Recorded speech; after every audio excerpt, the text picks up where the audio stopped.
Les ch'tis, hurlements, y révulsé mais viré de la fille d'une candidate revient de loin. Grosse frayeur pour ce Rena FAE, son mari Giuseppe De Vola, ancien candidat de télé-réalité également, et sa fille Amy. Après une opération basique réalisée le 28 novembre dernier sur sa fillette de bientôt 3 ans. Celle qui s'est fait connaître dans l'émission Les Ch'tis à Mykonos, diffusée en 2012, a dû faire face à un imprévu de taille. Très active sur les réseaux sociaux, la jolie brune s'est donc emparée de son compte Instagram le samedi 10 décembre pour raconter cette terrible expérience à sa communauté.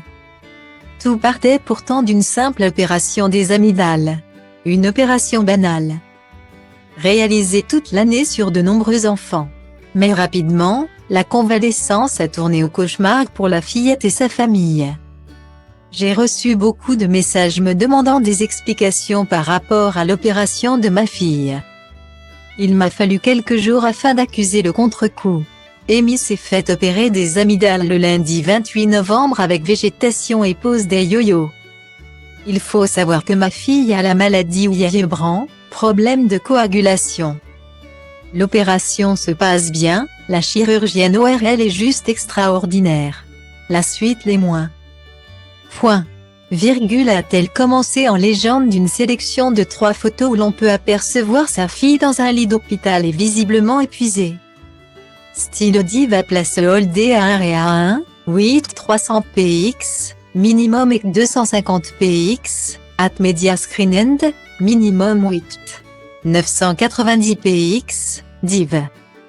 À place holdé à 1 et à 1, 8 620 px, minimum et 350 px, style.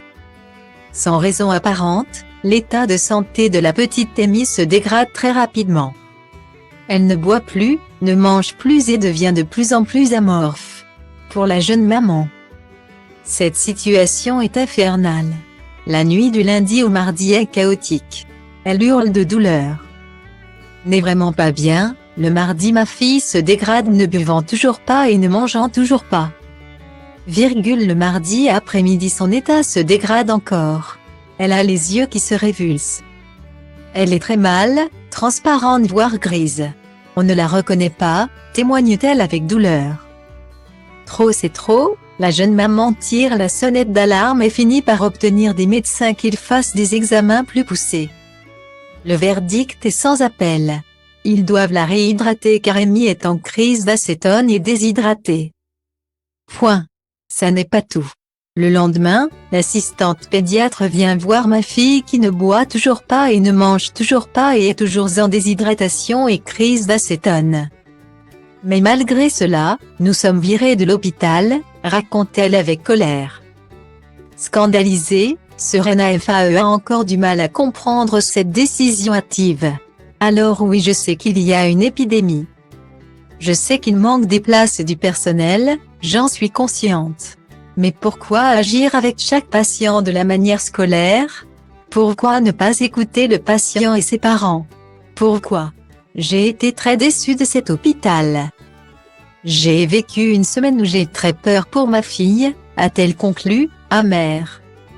Espérons que la petite fille se remettra rapidement de cette expérience.